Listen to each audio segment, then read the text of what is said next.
Paisanas y paisanos, muy buenas noches tengan todos ustedes. Hoy, 14 de septiembre del 2021, se cumplen los 200 años de la independencia de la Nueva España con respecto a la península ibérica o la República Española. Más bien es una monarquía en España. Vamos a hacer un breve análisis sobre este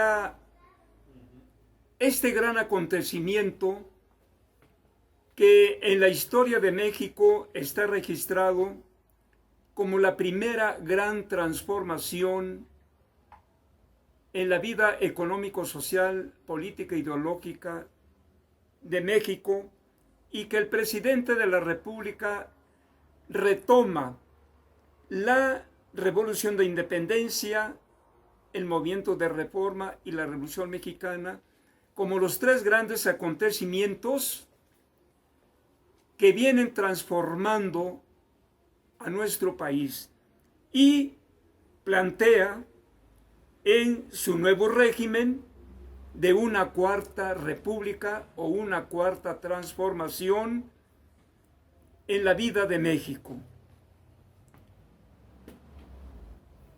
Él plantea que para llegar a la realización de una cuarta transformación no es necesario una revolución armada, sino una revolución de las conciencias, una revolución en la vida espiritual de las mexicanas y de los mexicanos. Por eso él dice que su llegada a la presidencia de la República no fue como estas tres transformaciones que se hicieron a través de las armas, sino que fue a través de las elecciones, donde más de 30 millones de mexicanas y mexicanas votaron por el candidato que era el licenciado Andrés Manuel López Obrador. Estos acontecimientos históricos, desde luego que obedecen a ciertas causas. En la vida económico-social no hay casualidades, sino que hay causas. Y en este caso, ¿cuáles fueron las causas externas que motivaron este gran movimiento de independencia? Por una parte, fue la filosofía de los filósofos enciclopedistas revolucionarios allá en Francia, como Rousseau, Montesquieu,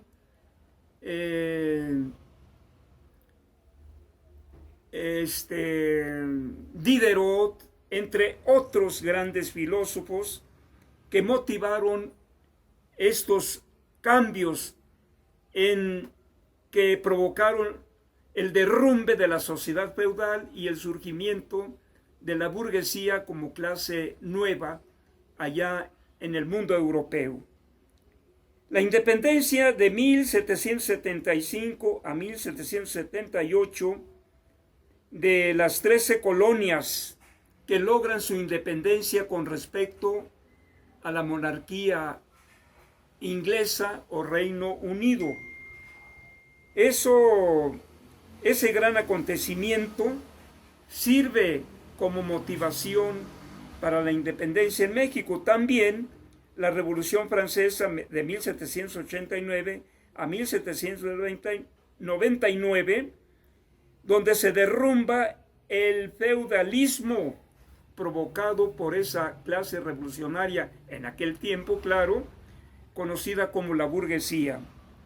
También la Revolución Industrial Inglesa de 1760 a 1850, que dio el surgimiento de un capitalismo provocado por esa revolución tecnológica, científica, sin dejar de lado, desde luego, la decadencia de España. Estaba entrando ya en una decadencia, en una descomposición, producto obviamente de una corrupción del sistema monárquico español. Y bueno, vamos a ver ahora las causas internas, como fue la explotación inhumana de los indígenas, mestizos y castas, la pugna entre gachupines peninsulares y criollos nacidos en la Nueva España, el monopolio español en todos los niveles. ¿Qué pasaba? Los españoles peninsulares tenían todo el control, el monopolio de la economía. Y obviamente que los peninsulares ocupaban los mejores puestos de primera línea en la Iglesia Católica, en el ejército, en el comercio, en la tenencia de la tierra, provocando en el otro polo la miseria, la pobreza de esta gente que se conocieron como, o los calificaron como los léperos, la gente pobre. Los mestizos formaban el lumpen proletariado, que eran vendedores, sirvientes, cargadores, bueno, hasta prostitutas. Los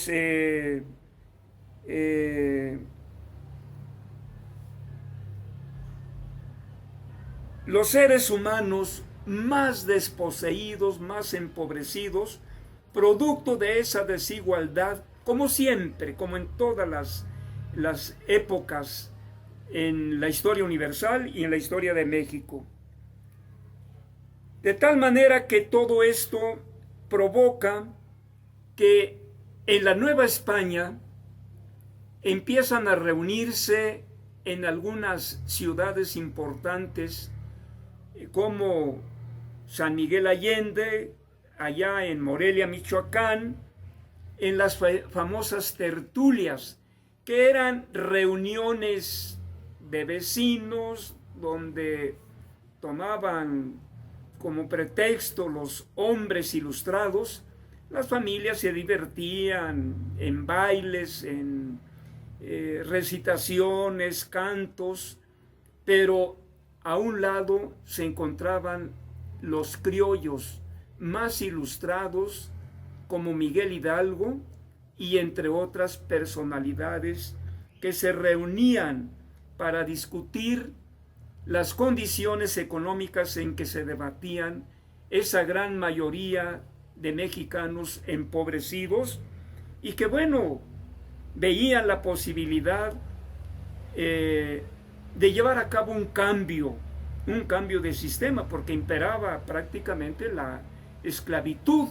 Desde la llegada de los invasores españoles se apropiaron de las tierras, de las minas, de la explotación de los indígenas, que los sometieron casi a un sistema esclavista, más bien esclavista, a grado de que tuvieron que haber traído negros africanos porque los indígenas casi se exterminaron con la viruela que trajeron los españoles. Entonces, esto empieza a crear inconformidad en algunos criollos y empiezan a planear, pues, con apoyo de los indígenas, de los mestizos, de las castas organizadas, para poder llevar a cabo un movimiento de independencia. Y así empezó a fraguarse este gran movimiento de las gentes aquí en la Nueva España. La división de los criollos, ellos se dividieron porque había criollos poderosos, terratenientes, pero había otros criollos que no estaban en muy buenas condiciones. Por eso los criollos ricos o eurocriollos eran comerciantes, dueños de minas, de haciendas, estaban en una posición conservadora, pero les convenía la independencia. Por ejemplo, estos terratenientes Aldama, Basolo, Ignacio Allende, don José Ortiz de Domínguez, doña Leona Vicario. Los criollos de clase media pertenecían a la clase media, no tenían suficiente dinero ni altos puestos, tenían cargos mediocres en el clero, en el ejército, y esto fue alguno de los factores que trajo la inconformidad de estos criollos que ya estaban divididos. De tal manera que el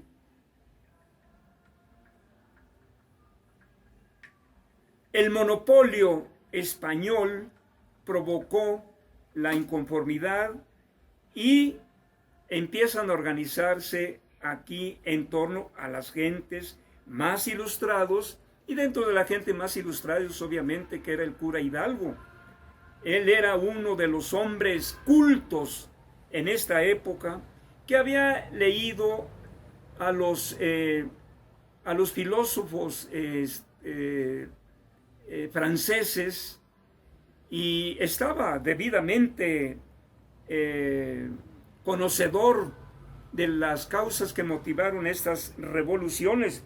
Era un hombre muy preparado, era un hombre muy intelectual y pues obviamente que la gente vio en la figura de este cura revolucionario, porque hay que ver también que dentro del clero hay gentes muy conservadores, muy reaccionarios, como lo fue aquel obispo que juzgó a Miguel Hidalgo, Manuel Abad y Queipo, por una parte, y el otro, ya casi para la consumación de la independencia, Matías Monteagudo, que eran los que dirigían al clero, eran los hombres que no estaban dispuestos a perder sus privilegios que les había dado, pues, obviamente, en la colonia. La iglesia acaparaba aproximadamente un 70% de las tierras y tenían mucha gente que trabajaba en esas tierras y les daban una gran ganancia y que los ponían en condiciones de una vida de privilegiados. Entonces ellos, pues sí, estaban dispuestos a que hubiera independencia, pero sin perder sus privilegios. Entonces, el licenciado López Obrador toma esta gran transformación para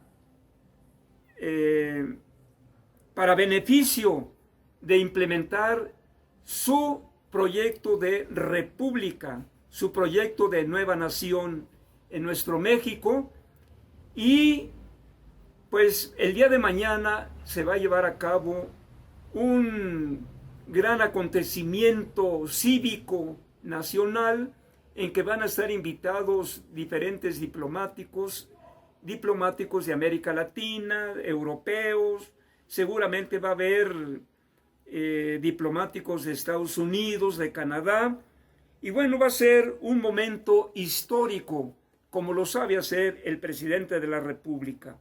Entonces, estos acontecimientos no solamente debemos de conocerlos como una narración, una descripción que se hace año con año.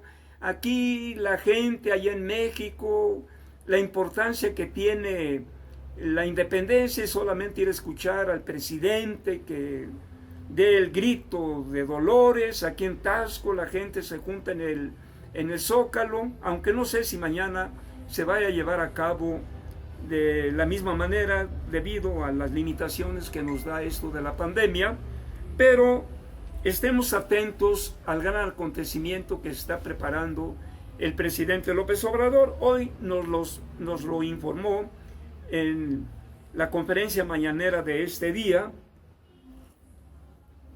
Y bueno, pues nosotros los simpatizantes, los militantes de Morena, pues estamos muy entusiasmados con todo esto que ha llevado, estos cambios que ha llevado el presidente López Obrador, tomando en cuenta esas grandes transformaciones como la independencia, porque él es un gran conocedor de la historia. Aunque haya gente que le da risa, que habla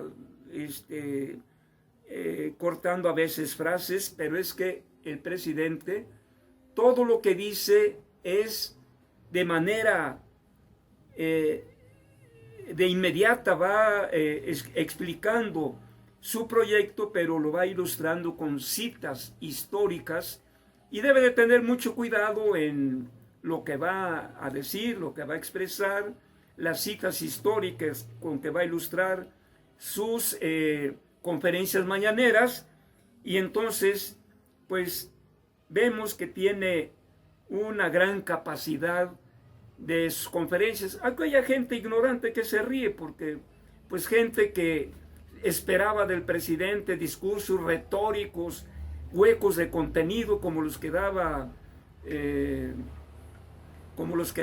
el Cedillo, Fox, Calderón, Peña Nieto, preparaban sus discursos muy retóricos pero muy carentes de contenido.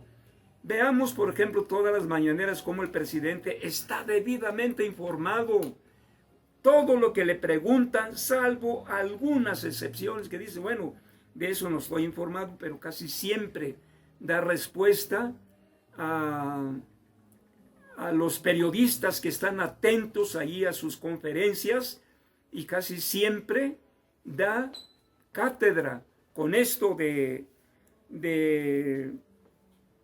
que el presidente pues está empapado de todo lo que acontece a lo ancho y largo de nuestro país. Realmente es un personaje verdaderamente ilustrado, empapado de filosofía, de economía política, de sociología, de historia, y pues no nos cansamos de ver las mañaneras, salvo algunas mañanas que no podemos por hacer otras cosas, pero la verdad es de que la gran importancia que tiene la historia es para conocer los acontecimientos del pasado, para poder entender e interpretar, analizar el presente y para poder prever hacia dónde nos quiere conducir la cuarta transformación propuesta del presidente Andrés Manuel López Obrador.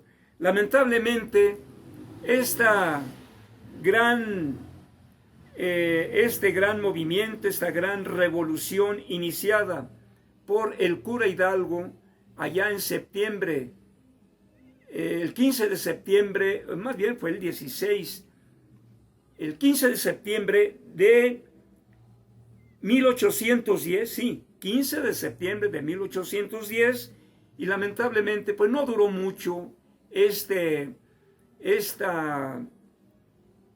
lucha social que emprendió el cura Hidalgo, porque lamentablemente fue capturado, fue pues juzgado.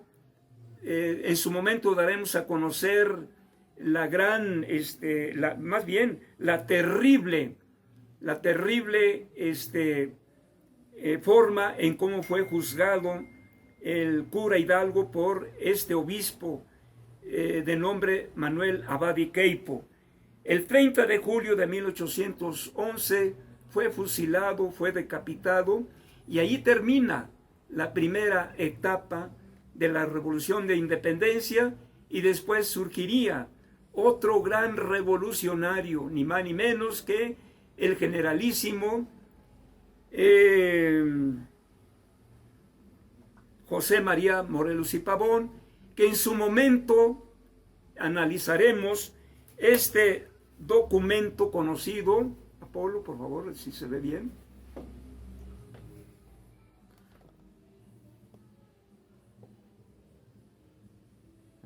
Conocido como Los Sentimientos de la Nación.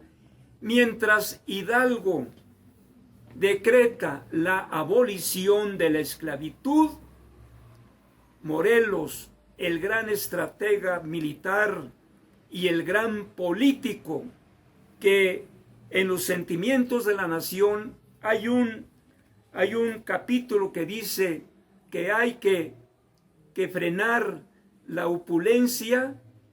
Por aquí lo vamos a ver donde lo dice, casi es al último. Un gran visionario, José María Morelos y Pavón.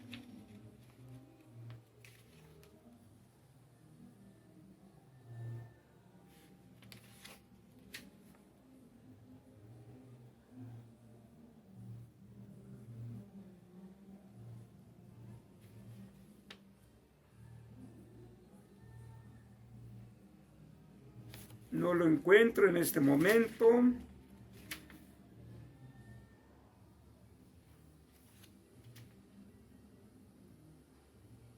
Limitar la opulencia y la indigencia. ¿Qué significa esto? Lo que justamente hoy está haciendo el presidente López Obrador, de decir a los ricos, ahora paguen sus impuestos.